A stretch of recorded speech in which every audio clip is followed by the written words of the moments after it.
পাকিস্তানে recently budget announce হয়েছে এবং এই নিয়ে একটা ভিডিও করা দরকার, কারণ এই বাজেটের কিছু নাম্বার চমকে দেওয়ার মতো। পাকিস্তান যে একটা মোটামুটি দেউলিয়া দেশ, কারণ এই কদিন আগেই পাকিস্তান সারা পৃথিবীর খবরে ছিল যে তারা ওয়ার্ল্ড ব্যাংকের কাছে লোন চাইছে এবং পাকিস্তান মোটামুটি একটা বিশ্ব রেকর্ড গড়েছে যে একটা দেশ কতবার লোন নিতে পারে এইটার। তারপরে যখন পাকিস্তান এই 2026-27 অর্থবর্ষের জন্য নিজের বাজেট পেশ করেছে, তাতে একটা নাম্বার চমকে দেওয়ার মতো, আর সেটা হচ্ছে তাদের ডিফেন্স বাজেট। যদি আপনাদের নাম্বার যে বলি, তাহলে এই ডিফেন্স বাজেট 2026-27 অর্থবর্ষের জন্য এটা হয়েছে মার্কিন ডলারে 10 বিলিয়ন, যেটা পাকিস্তানের আগের বছরের ডিফেন্স বাজেটের থেকে 18% বেশি। এবং যেটা সব থেকে গুরুত্বপূর্ণ, যেটা তাদের টোটাল বাজেটের, তাদের দেশ চালানোর যে টোটাল বাজেট, এই বাজেটের 16%। এখন এই খবরটা যারা জিওপলিটিক্যালি এই খবরটার উপর নজর রেখেছেন, তাদের এক পক্ষ বলছে যে এতে ভারতের একটা বিপদ বাড়বে, কারণ পাকিস্তান এই টাকাগুলো দিয়ে, তো পাকিস্তান যেরকম দেশ, তারা তো এগুলো রিসার্চ ইনস্টিটিউট বা এইসবে লাগাবে না, তারা তাদের সেনাকে আরো শক্তিশালী করার পেছনে এই টাকাটাকে খরচা করবে। কিন্তু আমার এটা নিয়ে একটু ভিন্ন মত আছে। আমার মনে হয় যে এই যে পাকিস্তানের বাজেটটা, এটা অ্যাকচুয়ালি আমাদের জন্য খুব ভালো খবর।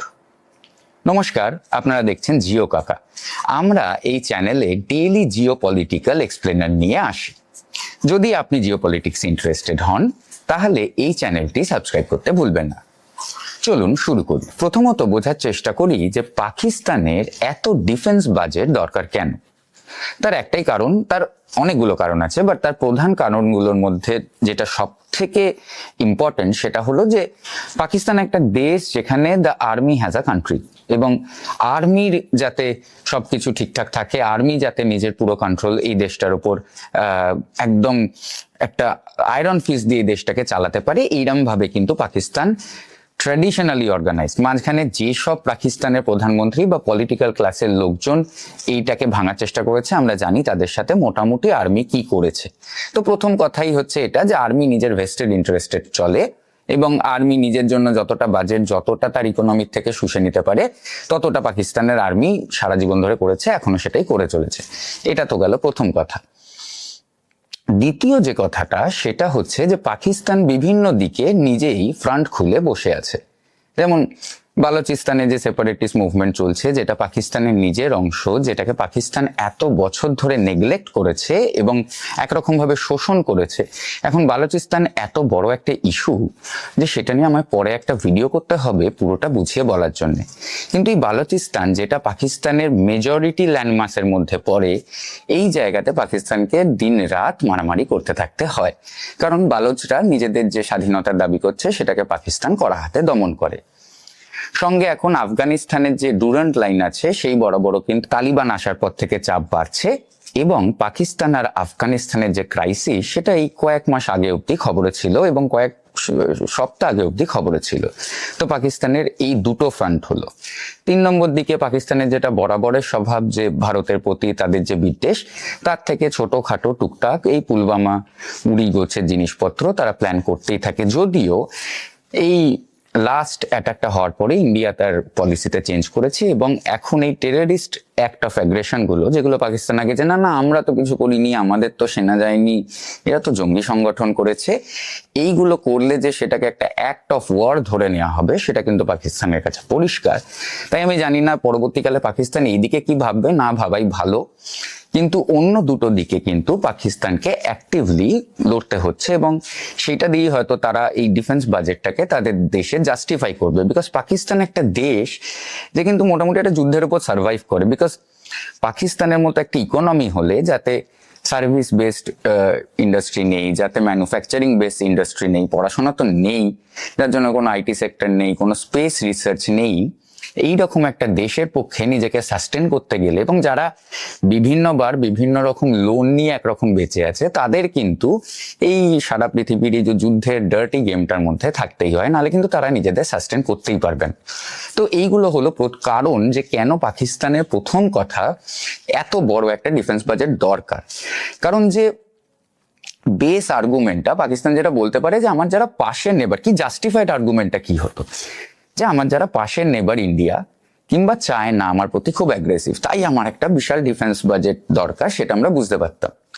আপনি যদি ইতিহাসের যুদ্ধগুলো দেখেন, ভারত কোনোদিন পাকিস্তানের এগেনস্টে প্রথম অ্যাগ্রেশন করেনি, ভারত সবসময় রিটালিয়েট করেছে। তাই পাকিস্তানের এই কান্নাকাটি করার জায়গা নেই যে না না আমাকে তো ভারতের হাত থেকে নিজেকে বাঁচাতে হবে। ভারত ছুঁয়েও দেখতে চায় না পাকিস্তানকে, কোনোদিন দেখতেও চায়নি, যতক্ষণ না পাকিস্তান গিয়ে মিস অ্যাডভেঞ্চার করছিল বাংলাদেশে, যেটা আজকের দিনের বাংলাদেশ, ততক্ষণ ভারতের কোনো রকম পাকিস্তানের সাথে লেনা দেনা ছিল না। হ্যাঁ, প্রত্যেকবার যে যুদ্ধ হয়েছে, আপনি যদি যুদ্ধ শুরুর গল্পগুলো দেখেন তাহলে প্রত্যেকবারই পাবেন যে অ্যাগ্রেশনটা পাকিস্তানের থেকে এসছে। দ্বিতীয় দিকে চায়না পৃথিবীর দ্বিতীয় বৃহত্তর অর্থনীতি এবং তারা পৃথিবীর একটা উন্নত দেশ। তারা কেন পাকিস্তানের মতো দেশে গিয়ে মারামারি করতে যাবে? তারাও কোনোদিনই যায়নি, বরং তারা পাকিস্তানে ইনভেস্ট করে পাকিস্তানের যে পোর্টগুলো আছে সেইগুলোকে দখল করে তাদের স্ট্র্যাটেজিক পজিশনিং বাড়ানোই তাদের উদ্দেশ্য।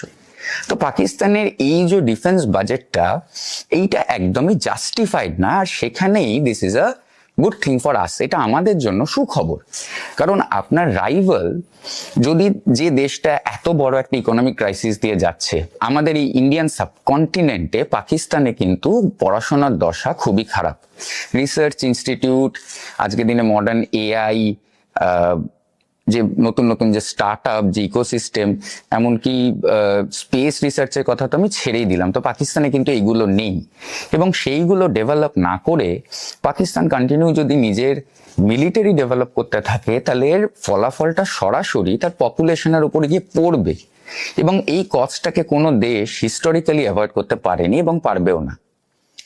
তাই পাকিস্তানের যে ইনভেস্টমেন্ট, একটা দেশ হিসেবে তার যে হিউম্যান ডেভেলপমেন্টের জন্য যে ইনভেস্টমেন্ট করার কথা, লোকের জন্য ভালো পড়াশোনার ব্যবস্থা, লোকের জন্য খাবার জল, লোকের জন্য যারা বেকারত্বে ভুগছে তাদের জন্য একটা ওয়েলফেয়ার স্কিমের দ্বারা কিছু তাদের সাপোর্ট করা, এই সব যে জিনিস যেগুলো আমরা অলরেডি ভারতে দেখতে পাচ্ছি, এইগুলোর কিন্তু স্বপ্নও পাকিস্তান দেখতে পাবে না। কারণ পাকিস্তান কন্টিনিউয়াসলি নিজের ইকোনমিতে ভুলভাবে নিজের ইকোনমিতে ইনভেস্ট করছে এবং এই বাজেটটাই তার প্রমাণ। এবার এখানে যেটা শেষ ধারণা হচ্ছে যে এটা আমাদের জন্য কতটা ক্ষতিকর, বিকজ আফটার অল পাকিস্তান একটা রোগ দেশ, তাতে আমার মনে হয় না যে এটা খুব একটা ক্ষতিকর। হ্যাঁ, পাকিস্তান দু চারটে জিনিসপত্র কিনবে এখান ওখান থেকে, আমার মনে যেটা হয় যে এটা মেইনলি আফগানিস্তান ওই ফ্রন্টটাতে ইউজ করার জন্য এবং কিছুটা ওই বালুচিস্তানে তাদেরকে দমন করার জন্য। কারণ ভারতে মিস অ্যাডভেঞ্চার করার কথা যদি পাকিস্তান ভাবে, তাহলে পাকিস্তান তৈরি থাকবে যে আমাদের তরফ থেকে আগে যেমন একটা ডিপ্লোমেসি থ্রু দিয়ে আমরা সর্ট করার চেষ্টা করতাম, এখন কিন্তু ভারতের অ্যাপ্রোচ মোর ডাইরেক্ট, সার্জিক্যাল স্ট্রাইক থেকে শুরু করে আমাদের কাছে কিন্তু বিভিন্ন রকম অপশন আছে পাকিস্তানকে কোনো রকম মিস অ্যাডভেঞ্চার করার হাত থেকে ঠেকানোর জন্য। তাই এই ডিফেন্স বাজেট যে ভারতের জন্য খুব ডেঞ্জারাস বলে আমি মনে করি না, এটা পাকিস্তানের লং টার্ম ফিউচারের জন্য ডিজাস্টার বলেই আমি মনে করি। কারণ যেটা আমি বললাম যে কোনো দেশ, সে যদি নিজের অর্থনীতিতে তার যে হিউম্যান ক্যাপিটাল আছে তাকে উন্নত না করতে পারে, তাকে উন্নত করতে যদি ইনভেস্ট না করে, তার ফল একটা দেশকে কোনো না কোনো সময় দিতেই হয়। এবং এই ফলটাই পাকিস্তান অন্তত গত 30-40 বছর ধরে দিচ্ছে এবং আজকে এটা joke of a country and a রোগ কান্ট্রিতে পরিণত হয়েছে। এবং সেখান থেকে যে বাউন্স ব্যাক করার রাস্তা খুব কঠিন, সেটা বলাই বাহুল্য। এবং এই ডিফেন্স বাজেট দেখাচ্ছে যে একটা দেশ তখন শুধরোতে পারে যখন সে শুধরোতে চায়, কিন্তু এই ডিফেন্স বাজেট যেটা বলে দিচ্ছে যে পাকিস্তানের শুধরোনোর কোনো লক্ষণ নেই। তাই আমাদেরও পাকিস্তান নিয়ে চিন্তা করার কোনো কারণ নেই। পাকিস্তানের ডিফেন্স বাজেট নিয়ে এই অ্যানালিসিস যদি আপনার ভালো লেগে থাকে, তাহলে আমাদের এই ভিডিওতে লাইক করুন এবং কমেন্টে বলুন আপনার মতামত কি। সঙ্গে থাকার জন্য ধন্যবাদ।